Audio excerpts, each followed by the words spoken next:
Bonjour et bienvenue à ma vidéo du vendredi. Quel choix pour notre avenir? Dans quelques jours, les Français vont être appelés à faire des choix importants pour l'avenir de notre pays, pour mettre en place une nouvelle gouvernance. Et je voudrais juste parler ici, mes propos ne sont pas politiques, mais je voudrais apporter un éclairage biblique sur le fait qu'il existe une loi qui souvent est ignorée. Et cette loi, c'est que on récolte ce que l'on sème. Cette loi s'applique dans la vie de quelqu'un. Si tu sèmes certaines graines, tu vas en récolter le fruit. Mais aussi c'est valable pour une nation. Souvent, une nation va récolter ce qu'elle a semé. Et je voudrais partager ici avec vous, dans cette vidéo, un passage important où il est parlé des conséquences qu'il y a quand une nation, quand des êtres humains ferment leur cœur à la sagesse que la Bible veut nous transmettre, ferment leur cœur aux avis de Dieu, aux conseils du Créateur. Dans le livre des Proverbes, qui est un livre consacré à la sagesse dans la Bible, au chapitre 1, versets 29 à 33, il est écrit ceci. « Puisqu'ils ont haï la connaissance et n'ont pas choisi la crainte du Seigneur, puisqu'ils n'ont pas voulu de mes conseils et ont méprisé chacun de mes avis, eh bien, ils mangeront le fruit de leur conduite et se repaîtront de leur propre élucubration. » Quand on ferme notre cœur à la connaissance de la vérité, lorsqu'on choisit de ne plus craindre Dieu, de quitte à prendre des décisions, à établir des lois qui ouvertement désavouent les lois de la nature, les lois de la création, les lois que Dieu a mises pour le fonctionnement de la société humaine, puisqu'ils n'ont pas voulu de mes conseils. Il est dit que le juste est celui dont la bouche peut procurer de bons conseils. Et parfois, ceux qui dirigent ou quand on prend des décisions, on est imbu de nos propres pensées, de notre propre intelligence. Et on va dédaigner, voire mépriser des conseils donnés par des gens qui sont dignes d'être écoutés. Et il est dit, puisqu'ils ont méprisé chacun de mes avis.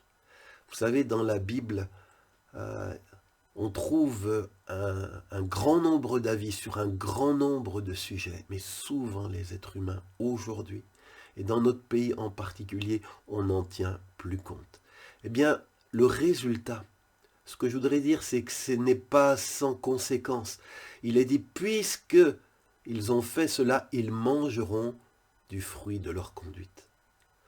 Ça veut dire que l'incrédulité, ça veut dire que l'endurcissement spirituel va entraîner des fruits dont il faudra se nourrir, non seulement nous, mais ceux sur qui on est aussi établi. Et il dit, ils se repaîtront, le sage, de leur propre élucubration.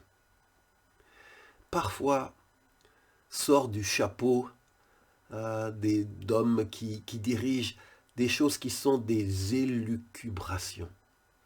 Des élucubrations. Et notamment, dans les temps qui courent, où l'être humain pense pouvoir être plus sage que Dieu, il sort de son chapeau des lois qui prennent la tangente par rapport à tout ce qui a dirigé la société humaine depuis des millénaires. Comme si on voulait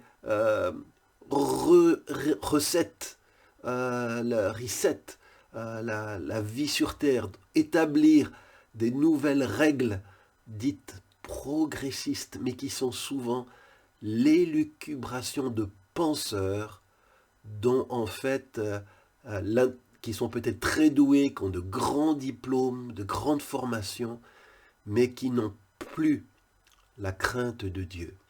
Or, il est dit que le commencement de la sagesse, le commencement de la sagesse, de la vraie sagesse, c'est d'avoir la crainte du Seigneur.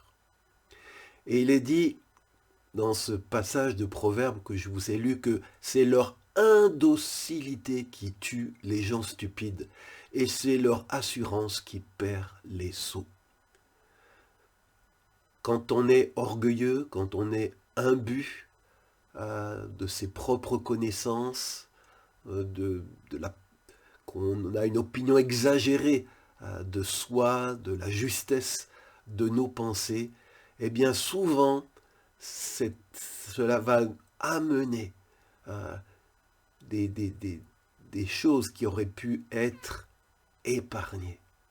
Et le sage qui parle de la part de Dieu dit « Mais qui m'écoute repose en sécurité, tranquille, loin de la crainte du malheur. » Ma prière, ce n'est pas de embêter les gens.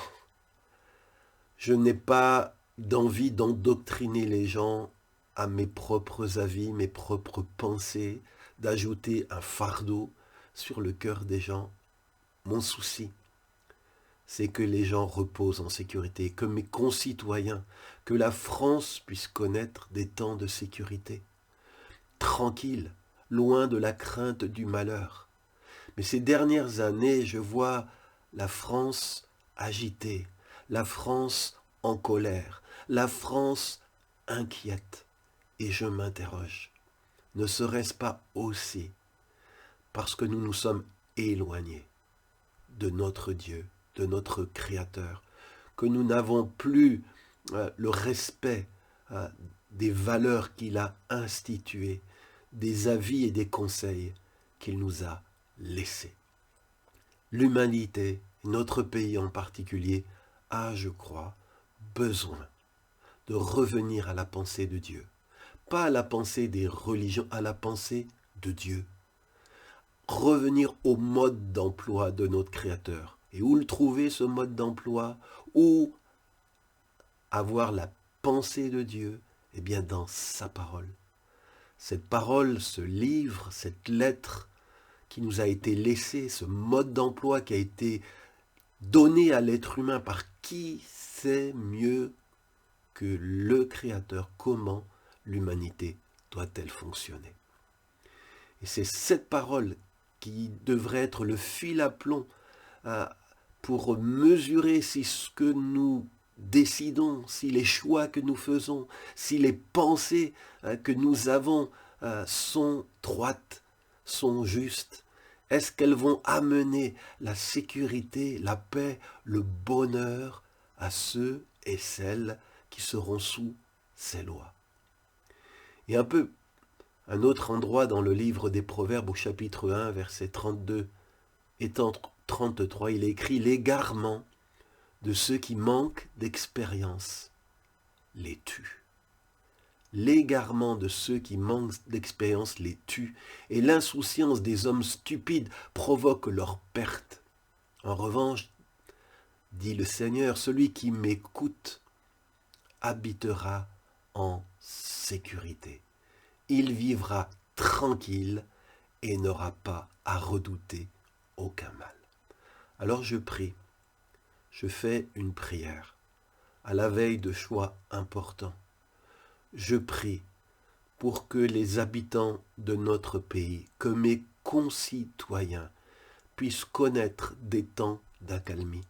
Je prie pour que mes concitoyens puissent retrouver de la tranquillité, qu'ils n'aient plus à redouter le mal. Et parce que je crois que ce qui est écrit dans ce livre des Proverbes est juste, je veux prier, Seigneur, que nous ne soyons plus égarés par des raisonnements qui ont l'apparence de la sagesse, mais qui mène, Seigneur, à des élucubrations qui perturbent, qui apportent confusion, dislocation, Seigneur. Je t'en supplie, Papa, je prie au nom de Jésus, que tu nous aides dans notre vie personnelle, dans notre vie familiale, dans notre vie nationale. Que tu aides, Seigneur, ce peuple, tu nous aides à faire de bons choix. Au nom de Jésus.